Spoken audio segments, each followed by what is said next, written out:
Hello and a very warm welcome. You're watching the NewsTrack. I'm Rahul Kanwal. Donald Trump has once again proven all pundits and pollsters wrong. It was far from being a tight race. He has stormed to the White House in style. What went in favor of Donald Trump? How has he been able to make history by becoming only the second man in American presidential elections to win after a gap term? He won as the 45th president and now as the 47th president of the United States. What are the factors that went against Kamala Harris? The political stock exchange on the United States elections night, coming up on the NewsTrack tonight.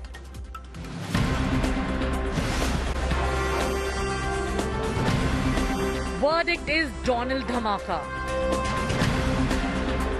Voters show Kamala the exit. This fight wasn't even close. Historic second term for Trump. Trump wave across America. Big focus on NewsTrack. Donald Trump is back in the White House with a massive red wave sweeping across the United States. Donald Trump has become the first president to win a second non-consecutive term in the last 127 years.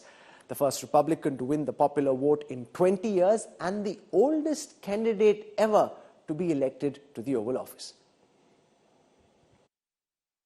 It's a political victory that our country has never seen before, nothing like this. I want to thank the American people for the extraordinary honor of being elected your 47th president and your 45th president.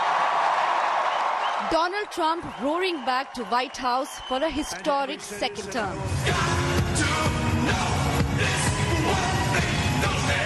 And after the comprehensive win, it was a joint show of solidarity for Team Trump. The president-elected was flanked by his wife Melania, daughter Ivanka and son Barron Trump. I want to also thank my beautiful wife Melania, First Lady.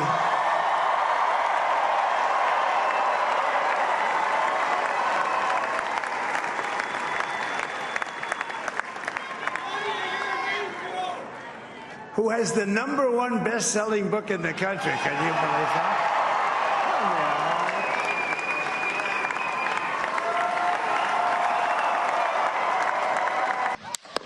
He cheated death by surviving an assassination attempt. Held up his fist in a show of courage and defiance. Was indicted and even convicted of felony charges. Thank you very much. I just want to say before we begin, these are all Biden trials. But on Wednesday, Trump won big, painting US political map red, including key battleground states. Well, I want to thank you all very much. This is great. These are our friends. We have thousands of friends in this incredible movement. This was a movement like nobody's ever seen before. And frankly, this was, I believe, the greatest political movement of all time. There's never been anything like this in this country and maybe beyond. Speaking at an address to supporters in Florida, Trump affirmed that his win will help the country heal. The Senate races. This will truly be the golden age of America. That's what we have to have. This is a magnificent victory for the American people that will allow us to make America great again. Trump recalled his assassination bid in Pennsylvania, a key swing state that he has backed decisively. I mean, many people have told me that God spared my life for a reason.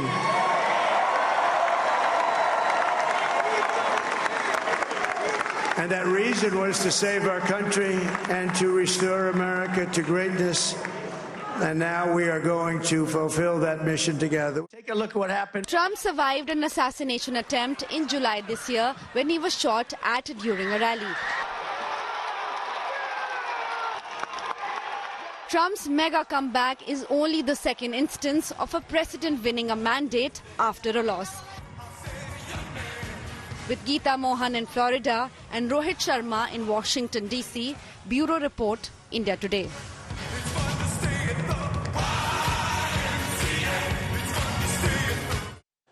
Pundits and pollsters kept harping on the fact that this would be a tight race, go down to the wire, that counting could be on for several days, and that there may be a dispute over who's won. Well, if you look at the numbers now, there is no dispute about what America wanted, a clear red wave in favor of Donald Trump. And if you compare over the past 3 elections, this is actually the biggest victory that Donald Trump has had. 276 Electoral College votes for Donald Trump, a very clear victory, and this is just so far. This could go up till beyond 300. Kamala Harris stuck at 223. If you look at the vote share in the United States, in 2016, Donald Trump had only 46.4% of the votes. The Democrat candidate at that time had 48.5% of the vote. In 2020, Donald Trump had 46.9% of the vote, just 0.5% more than 2016.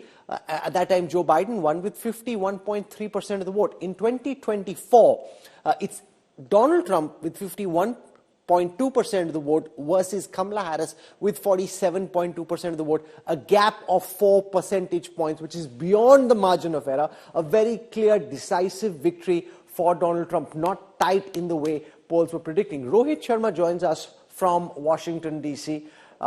Remember, Kamala Harris was meant to be at her alma mater, Howard University, in the evening, where she was supposed to do this big victory speech. She cancelled that, and quite understandably so, a lot of disappointment in the Harris camp. You've been speaking to some of her campaign managers and aides, Rohit.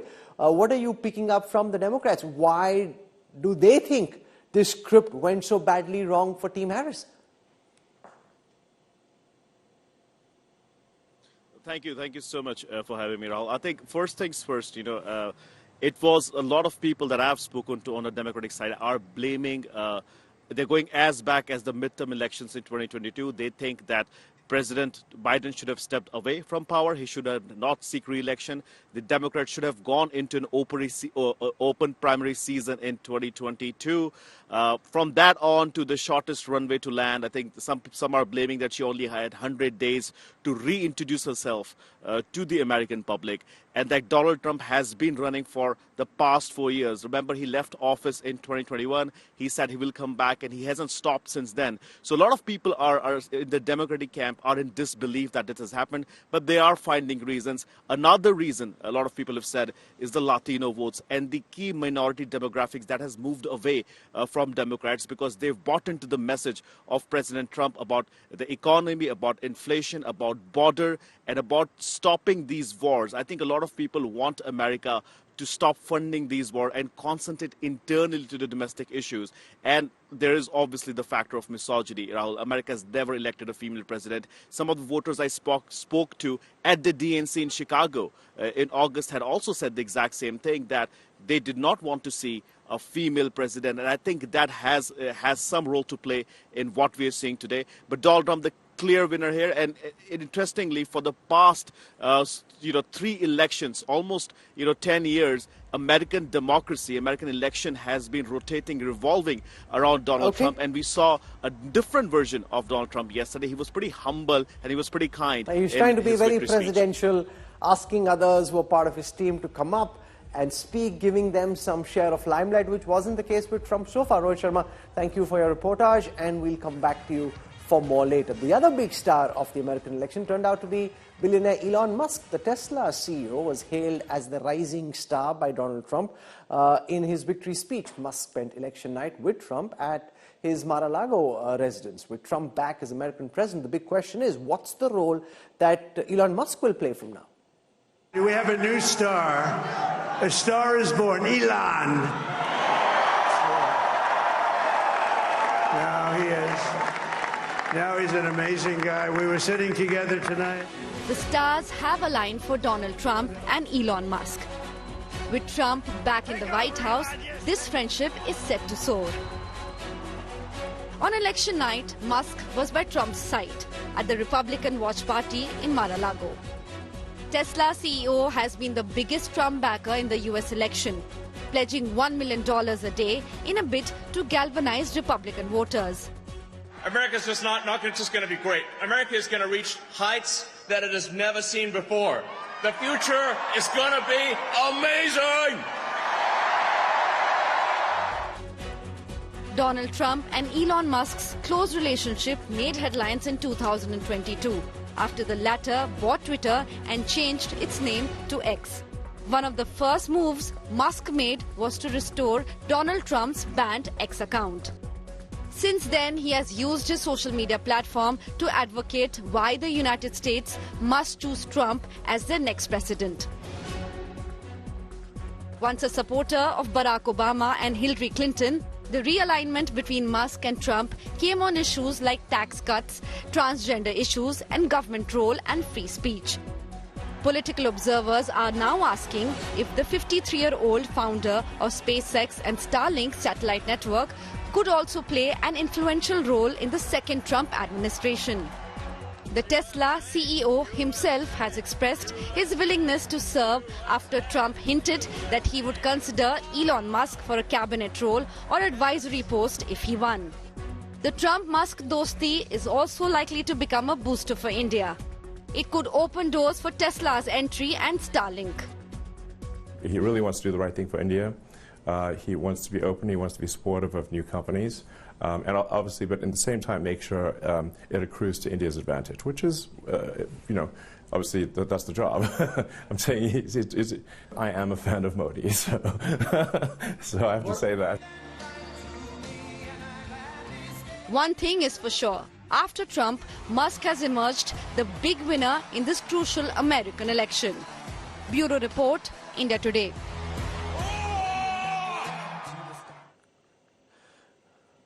The elections in the United States were meant to be about the swing states, the 7 battleground states that would decide who would carry the day. And the question that was being asked before counting started was whether the blue wall would hold. In fact, it turned out to be a red wall. I'll take you through how the swing states actually moved.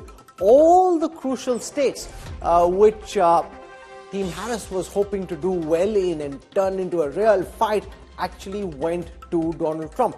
This is how these 7 swing states looked in 2016, then 2020, where Biden won all but North Carolina.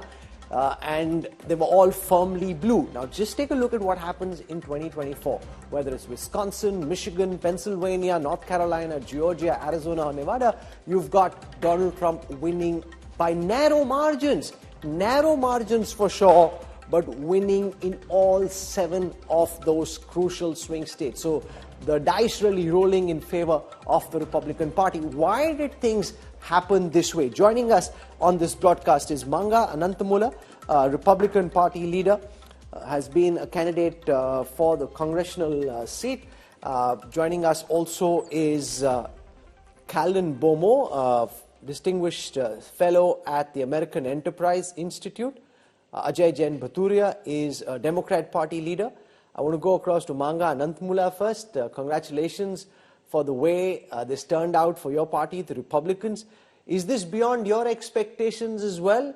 All 7 swing states going in your favor, a 4% vote share gap, very different from what the pundits and the pollsters were predicting. Congratulations to the entire population of Trump supporters around the world. Definitely, this is our moment and a great victorious moment. And I'm not surprised at all that the swing states had pulled back. I knew it was going to be a landslide, and I have been predicting that this was going to be a landslide. And we do have a landslide. We have the House, and we have the Senate, and we have President Trump with victoriously, I'm predicting 315 by the time, 314 by the time we are done with our counting today. So this is a great win for the Republican Party, and especially this could not have happened if it was but for Donald Trump, because he is the pulling force together to pull all these voters together for this great victory. I think President Trump did it, and he will do it going forward, Okay. keeping us So all Donald together. Trump had some calculations. Kamala Harris had some calculations on counting night. Harris's calculations came apart and Trump's calculations fell into place like magic. I'll give you a sense of how America voted, and then we'll talk to Colin Bowman at the American Enterprise Institute. If you look at different demographies, and I'll start with white men, amongst white men, a 20% lead in favor of Donald Trump, 59%. This is according to exit poll data from the United States, weighted to actual counting data. So it gives you a fairly accurate picture of how America voted. 39% of white men voting for Harris, 59% said they voted for Donald Trump. White men make up 34% of the total voters in the United States. Amongst white women, 52% of white women said they voted for Donald Trump, 47% saying they voted for Kamala Harris. This is where the Harris calculation went wrong, because the Democrats would have been hoping that amongst women, Harris would score big. Remember, white women make up about 37% of America's total voters. So here she scored far lower than Kamala Harris would have hoped for. And Donald Trump having a 5% lead amongst white women as well. Let's now come to black men and take a look at voting percentages there. This is 5% of the total voters. Here, Kamala Harris has a massive advantage. 78% of the votes for Kamala Harris, 20% for Donald Trump. But remember, black men make up only 5% of America's population. From there, let's now move to the next category that we're looking at, which is black women, which is 7% of the registered voters. Here, a massive lead for Kamala Harris. 92% of black women voting for Harris, only 8% for Donald Trump. But there, if it's only 7% of the voters, so she's winning in the small groups, losing in the big groups, which is what complicates Kamala Harris's vote share graph. Let's now look at Latinos. This is where one of the big errors of judgment happened for the Harris campaign. They thought they had this community in the bag. But if you look at the end numbers, that doesn't seem to be the case. Amongst Hispanic and Latino men, which is about 6% of the voters, Donald Trump has a 54% vote share. Kamala Harris has only 44%, a 10% gap here. Kamala Harris was hoping that this is where she would strike big. A lot of the effort made by the Democrats was concentrated in this vote group. I want to go across to Colin Bowman now.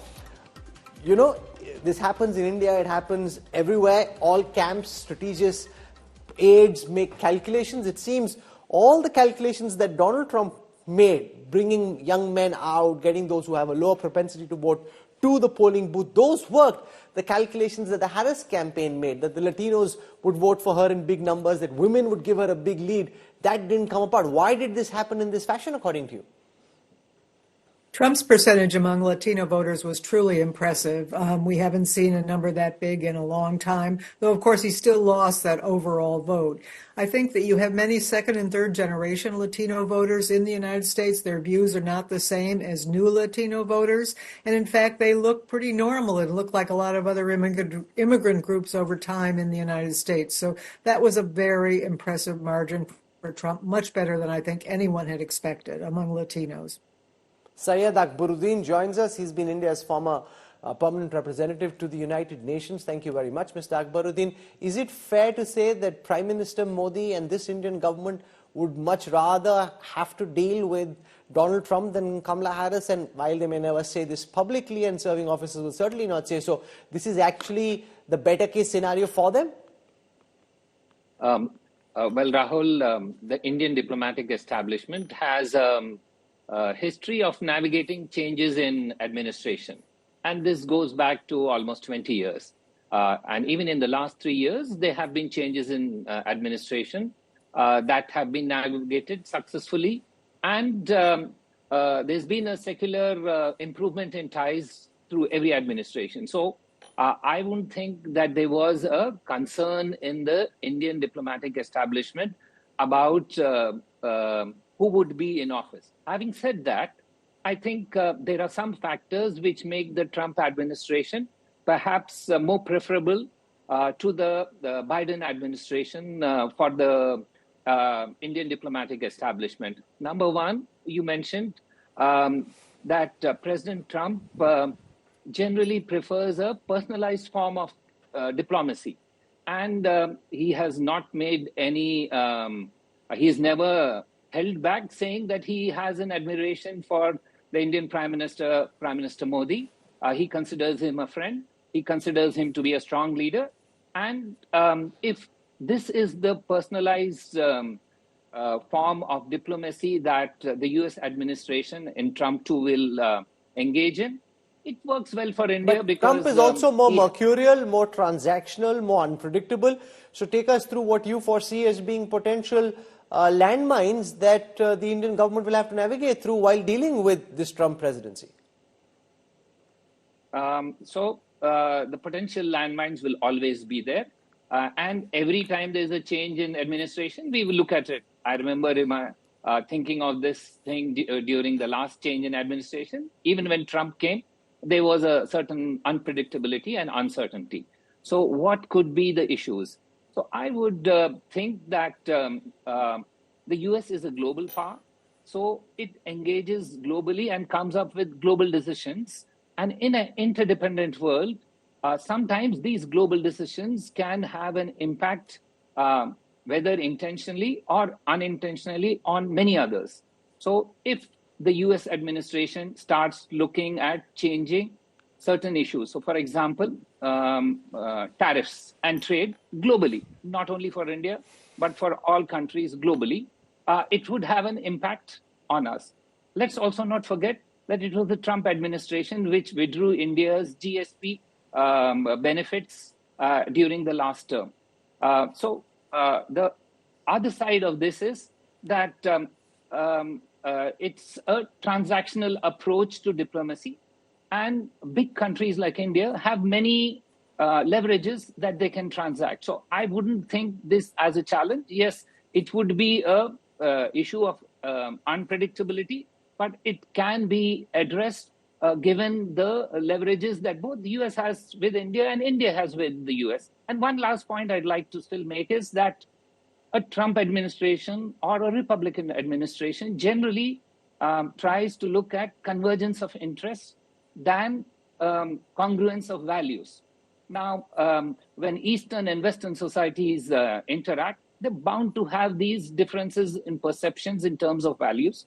The Trump administration perhaps is more focused on getting a congruence of interest than values. And that again works well for India with its most important partner, that is the US. And he can also potentially have a better relationship for the United States with Russia, which would make it easier for India then to navigate with China, because if Russia is not as pro-China and slightly less hostile towards the United States, that too works in India's advantage. I hope to talk about this with you in detail in the days to come as we track the global fallout of this Trump presidency. Syed Akbaruddin, thank you very much for joining us.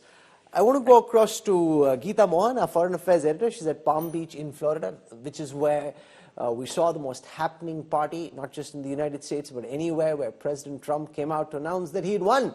Geeta Mohan was amongst the lucky people who were there, witnessing history right in front of our eyes. Described the mood, must have been completely electric. What an experience for you, Geeta. Well, absolutely. The day started with Republicans being confident yet nervous, because they all came with that experience of the last elections, and they kept saying that there could be a possibility that this election would also be stolen. And so there was a lot of apprehension. There were women, men who were saying they're jittery, they're nervous. And slowly, as the evening passed by, Rahul, there was more confidence. They started realizing that the numbers have started coming in. Then they started getting into the detail of how many percentage of votes have been counted. And then again, only being confident once it crossed the 50-60% mark. And the moment when things changed, and it was absolutely celebratory, was when Kamala Harris's campaign manager stepped out in DC and said she is not going to address the public today, and it's going to be done tomorrow. This is what he had said yesterday. So she was not going to concede. But she was also, it was very clear that the Kamala camp knew they were in trouble, and there was jubilation in that room. India Today was the only Indian channel to be present there, Rahul. So it was an ecstatic mood and fever when it comes to how people were reacting. And then came the two big states. Pennsylvania was called, to which there was no end to the kind of jubilation we saw in the room. And then They needed just 3 more seats. Wisconsin was called, and they hit 277, way past the 272 mark. And then the rest, as we can say now, is history. History unfolded right in front of us in that room at the Palm Beach County Convention Center.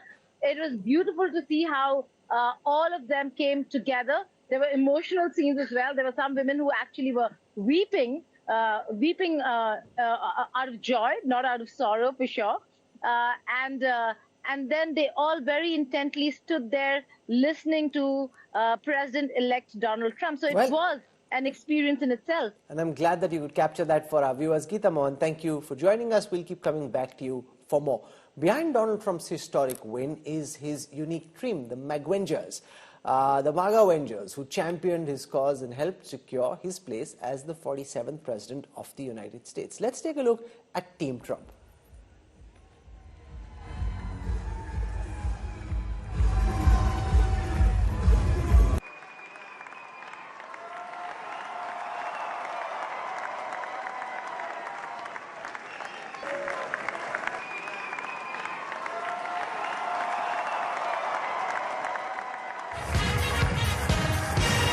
Donald Trump is back in the White House after securing a historic second term. A victory made possible by a team of political strategists. The leading lady in Team Trump is his camera-shy senior campaign advisor, Susie Wiles, who oversaw operations and strategy, especially in battleground states, who did not address the victory rally despite being prodded by Trump himself. Another key member in the team who hogged headlines but was missing from the victory podium was the world's richest man and biggest Trump backer, Elon Musk. The Tesla CEO, who also owns social media giant X, aggressively campaigned for the Republican candidate. There's a lot of people out there who need to vote for President Trump, okay? So this is a real battle. This is a real election battle. So you need to get friends and family to vote. Make sure they vote early. This is important. We're going to be putting up a scorecard, okay? An early vote scorecard, state by state, county by county. Robert F. Kennedy Jr., who suspended his independent presidential bid in support of Trump, is likely to get a job in the new administration. A few names like Robert F. Kennedy Jr., he came out. And he's going to help make America healthy again.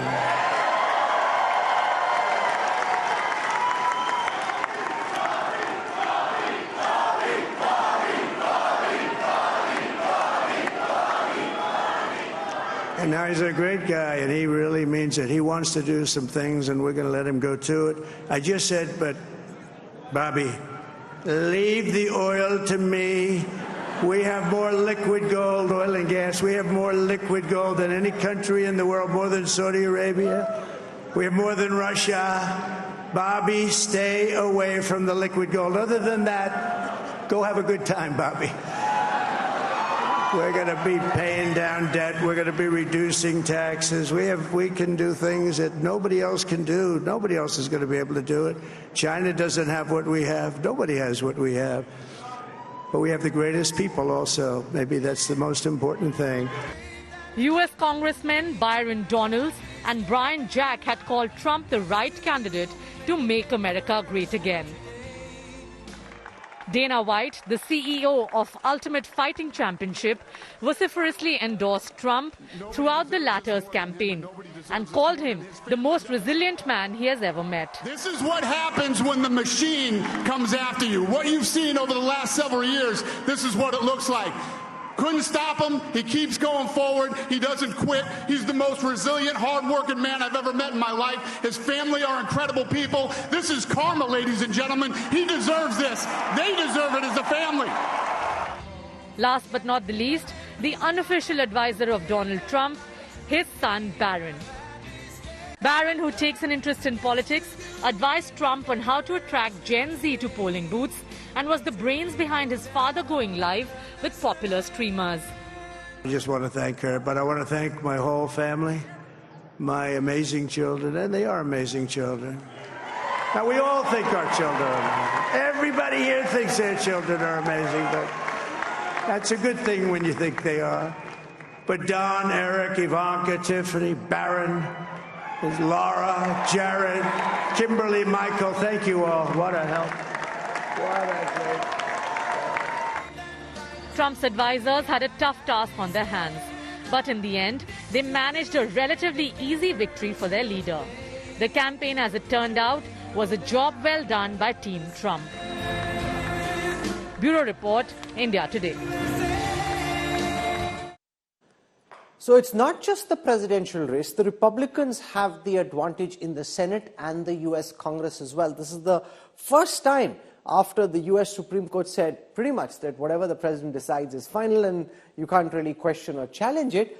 Take you through how the new Senate looks like. These numbers could change just a bit, but at this moment, of the 100 Senate seats, the Republicans have 52, the Democrats 42, so a 10-seat lead for the Republicans. They've crossed the 51 mark, which is where the majority figure lies. If we look at the U.S. Congress, there's some seats which are still to be called, but of the 435 U.S. Congress seats, the majority figure is 218. The Republicans already at 198, Democrats at 180 with 57 seats still to be called. Again, the Republicans seem headed very close to the majority mark. So, Cannon Bowman, the fact that Donald Trump is as powerful as any American president could ever hope to be, he'll have control of the Senate, likely to have control of the Congress as well, and with the Supreme Court order which says you can't really question what he says. This man is like a Maharaja, a Shahenshah. He's as powerful can be. He certainly is going to be very powerful, but what will ultimately matter is performance. And we know he has a very broad, very big agenda. We'll have to see how that works out. We know that Americans were most concerned about their financial worries. If you look at the polling numbers, people were more pessimistic in 2024 than they were in 2008 during the Great Recession about their own financial well-being. So I think the economy, immigration are going to be topics that he needs to address very early on, but performance ultimately will matter. Ajay Jain Bhaturia joins us, is a leader of the Democrat Party. Mr. Bhaturia, where did the Trump campaign get things so horribly wrong? It's almost as if there was a big surge of Trump support building right underneath your noses. Your strategists, your pollsters, your pundits completely failed to pick it up. First of all, congratulations to President-elect Trump. I think the American people have clearly spoken in that they want Trump. They have chosen Trump to handle the economy, the immigration, the crime, and everything else. So they've clearly spoken, and I think the transition from President Biden to Kamala Harris, which was done without an election, I think that was one of the points which, when I was knocking doors in Pennsylvania, a lot of voters asked me that you talk about saving the democracy, but you have not elected your nominee through a democratic process. So how can we trust you on saving the democracy? And then there were the ethnic groups, like large percentage of Indian Americans who felt that Trump will be better for India-US relationship. There were Muslim Americans, there were Arab Americans, and all these different coalition people. They had being seeing Trump to end the wars in the Middle East and Israel and Ukraine wars and stuff, and they felt that he's better on economy and immigration. So I think that's why they have given him a strong majority. Okay, Ajay Bhaturia, Manga Anantmula, Colin Bowman, thank you very much for joining us. I want to go across now to Ravi Agarwal. He is the editor of Foreign Policy magazine, one of the most well-regarded journals on foreign policy globally. So thank you very much, Ravi, for joining us. How did the pollsters and the pundits get it wrong a third time over? They failed to predict the Donald Trump victory in 2016. Then they said, okay, we've started adding weights. We now account for voters who vote Trump but may not be willing to say so publicly. And yet they seem to have made the same mistake. Is this just liberal media bias at play? Well, the pollsters are going to say, Rahul, that they didn't quite get it wrong, that the way probability and predictions work. In the last few days, they were saying there's roughly an even chance of either candidate winning. So, of course, when you say that and one of the candidates wins, you're allowed to spin it and say, well, half of our projections suggested that was the case. I think your point about underweighting Trump support is a problem that pollsters have faced ever since Trump emerged. Let's face it, he is a unique political phenomenon. He's very different from anything American history has had before. His supporters are less likely to pick up the phone. During the pandemic, his supporters were less likely to be at home. In fact, Biden's supporters were much more likely to be cooped up at home, wearing their masks, answering phones, and diligently responding to surveys and polls. So there are a whole set of reasons, I think, that pollsters are going to try and explore and understand and analyze. I'm not quite ready to, just point the finger at them. This is challenging. And you will know this from India as well, Rahul. Very difficult to predict outcomes in messy, big, large democracies. Sure. What do you expect internally within the United States from this Trump presidency? How is it likely to be different from what we saw from 2016 to 2020? So there are several things here. I think Trump this time is much more aware of what the presidency means. I think in as much as he will put in place people who are loyalists, yes men even, he's much more likely to have a clearer sense of what he wants to achieve and how to get there. We've all heard about the policies he wants to put in place, whether it is heightened tariffs on every country on earth, especially China, whether it is being more transactional in relationships with various countries. All of that, I think there are constraints. We still don't know how the House has turned out. We also don't know, if he has, enough of a filibuster, for example, to push through, unilaterally things that he wants to do. So it's not like there are no constraints, but we are entering an era, I think, where the presidency and one party is much stronger than it's ever been, and they have an agenda. The question is whether they will go too far with that agenda. And the question, I think, as well, is how prepared is the rest of the world to deal with all the things that they've been talking about with Trump for many years, particularly Europe, I think, which is deeply concerned about Trump's commitment to alliances, NATO, and Trump's willingness to keep helping Ukraine. Women were expected to vote disproportionately in favor of Kamala Harris. The data suggests amongst white women, Donald Trump has a 5-point advantage for 52 versus 47.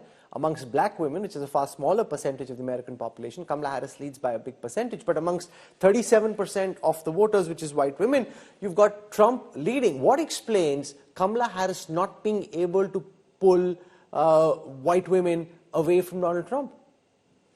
So I should caution here, a lot of this exit poll data could change over time. But from what we know so far, all of the data you're citing is what we have. Several things. I think on reproductive freedom and abortion, for example, which has been such a big issue in the 2022 midterms, for example, maybe it could be that voters felt that they could leave things to their states. So I think to truly understand their decision making, you have to look down the ballot and see, what they did and exactly where they voted from. And how that moved the needle for them. But I think more broadly, in any electoral result, it's really important to look at it with humility. And, ultimately, the people get what they want, right? And so it's going to be very important for Democrats and for Harris and whoever, the Democratic Party is going to have to remake itself after this, despite pulling together the broadest coalition possible, from AOC on the left to Cheney on the right. Despite that broad coalition, they're going to have to rethink, what do Americans want? Do Americans perceive that the Democratic Party looks down on them? And I think at a much deeper level, Rahul, and we can get into this, do enough Americans feel that the system isn't serving them? I think one way to look at this vote is a real sense across this country that people feel that the system just doesn't work for them. It's too hard to get on the housing market. It is too hard to send your kids to college. It is too hard to keep up with the Joneses. Inequality is really bad in the United States.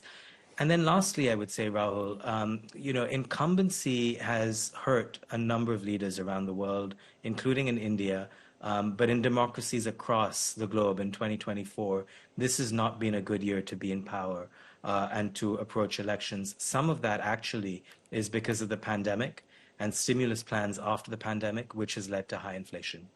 But the difference is that in India, the vote and seat tally just took a bit of a hit, but Prime Minister Modi still continues to be in power, unlike the level of anti-incumbency we saw in the United States, where 3 out of 4 voters said they were very unhappy with the direction which the world was going, with which America was going. Let's spend a moment on what to expect outside the United States. When it comes to India, do you think between Harris and Donald Trump, India's got the verdict they would have preferred? I mean, I think Indians should feel very confident in the fact that there is broad bipartisan agreement in Washington, in the United States, about the importance of the Indo-US relationship. We know this, from a previous Trump term, but also, from several presidents going back now to the 90s, I would say. The trajectory of this relationship is solid, is robust, is strong, and is strategic. It is not just based on the whims of one leader on either side. So I think the trajectory is good. Trump, however, is mercurial. He likes to look at every relationship in a zero-sum transactional way. What's in it for me is a question he often asks. Those of us who are, analysts like myself, we don't see the world that way. We think that, there is more to it than that. Economics isn't always about pure bilateral transactions. There are sort of larger global norms and rules that one has to think about when you think about relations with any one country, because it's part of a bigger picture. So on the one hand, I think India, of all the countries in the world, is in a better place in a Trump presidency than, for example, a European country. But I don't think India should be absolutely complacent. For Indians and policymakers in India watching this, very important to understand how to deal with Trump, how to understand that Trump is a transactional leader. And in any such sort of discussion with a transactional leader, you have to make clear what is in it for them. And I think that's how the Indian government knows how to do this, but they'll have to be very careful to adhere to that approach. Let's spend a moment on the United States and China. We're seeing already China trying to improve ties with India. Their calculation probably was that Trump is coming back to power, and before that, let's mend fences across the border, which seems to be a wise bet in hindsight. But if Trump increases trade tariffs with Beijing, and we saw what happened between 2016 and 20, how do you see the America versus China dynamic play out in a global context over the next 4 years? So the tariffs, to explain to your viewers, could go up as high as 50% or even 60%. That's what Trump has said on the campaign trail. In reality, it's not that easy to make that happen. There are all kinds of legal maneuvers domestically in the United States that would make it very hard to pull that off. But he now controls the Senate and possibly the Congress as well. And the Supreme Court says he can do whatever he wants and there's no bar on that. Sure, but not on trade rules. That will be harder to pull off. And it takes time to pull it off. And there will actually be a lot of opposition. Remember, a whole range of economists have pointed out that that level of tariffs would eventually be ruinous on the American economy and would lead to inflation, the likes of which America hasn't seen in decades. I'm not saying it won't happen. I'm just saying it won't happen as quickly or as easily without opposition as one might imagine. But the Chinese are certainly going to be worried, but I think Americans are worried about it as well. I mean, a tariff basically means goods will instantly become more expensive for Americans and they'll have to turn to other countries. But Trump has also said he would put in place an immediate 10 to 20% tariff on every country. So watch out. I mean, that's going to be a massive roller coaster ride with China. The other two key differences between Trump and Biden or the Harris status quo is that Biden and Harris would have relied a lot more on alliances to try and constrain China's access to semiconductors, to constrain China's rise more broadly. That gets a little bit harder when you have a leader like Trump who is a bit more transactional, a bit more bilateral, rather than thinking in terms of bigger alliances. And then lastly, Taiwan. It is not entirely clear how much Trump is committed to defending Taiwan. He's said this in public. I mean, he could say, for example, what's in it for us? What are we getting out of defending Taiwan? Look at the trade relationship, look at the fact that they're making all the semiconductors, they stole our business. That's one way of looking at it. But the other is that if you look at the people that Trump might put in his national security cabinet, so in the Pentagon, National Security Advisor, State Department, all of the main candidates we're looking at have been very publicly confident that they want to make sure the United States defends Taiwan. So in the next few weeks and months, there's going to be a guessing game about how much power these individuals have, whether it's Mike Pompeo, whether it is Bridge Colby, whether it is Rick Grenell. All of these names that you will learn more about in the following days, their role is going to be critical here. Ravi Agarwal, taking out time and joining us on a busy morning. Thank you very much. Appreciate this. See you soon. Pleasure. What impact is Donald Trump's presidency likely to have on the India-America relationship and on the global geopolitical order? To talk about this, we're joined live from Canberra by the president of the Observer Research Foundation, Samir Saran, one of India's sharpest thinkers in foreign affairs. Samir, thank you for taking our time on a big day. Donald Trump once again beating pollsters, all predictions being proven wrong. He's going to come back as the 47th president of the United States. On balance, do you think Donald Trump is likely to be better from India's perspective, from Prime Minister Modi's perspective, than Kamala Harris would have been? Well, my view on that has always been that India does well with each American presidency. And I think that is not going to change. Our relationship is going to be strengthened. Every president has contributed to the furtherance of this bilateral.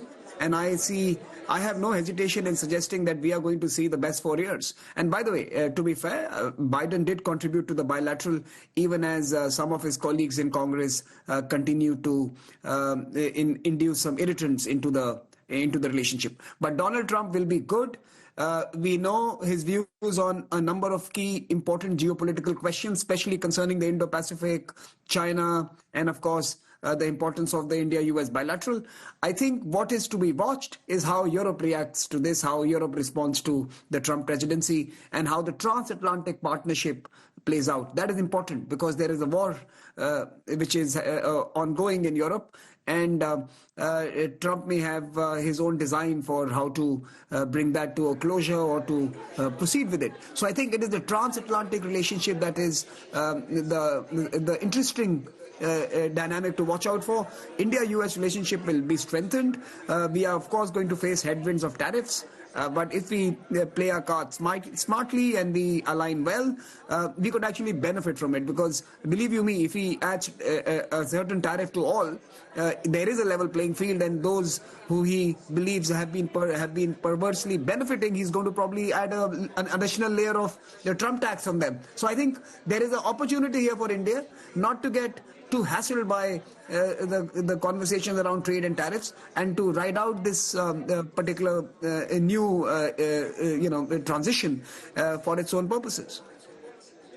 Samir, candidate Trump called India tariff king, spoke about wanting to raise tariffs against India. He's also planning to do that with China. But let's just for a moment deal with the potential negatives of having Donald Trump as the next American president. He's mercurial, less predictable, more transactional. So what are the pitfalls that you think India and Prime Minister Modi need to look out for? Exactly those, that he is unpredictable, he is transactional, and he is going to seek a fair deal. And we will have to be on our toes negotiating at the best of our capabilities, safeguarding what is important for India and offering him something that he believes is important for the US. I think, let's be honest here, there are no free lunches. If anyone believed that the previous administrations in the US were offering India some largies, it's rubbish. We always had to fight and claw for every space that we were able to claim under any US presidency. With Donald Trump, it will be more vocal, it will be more visible, it might be more louder. But the texture of American desire to benefit from economic growth that India is bringing to the table is going to allow us to negotiate a fair deal. And I think I'm confident that at the end of the day, he wants a deal.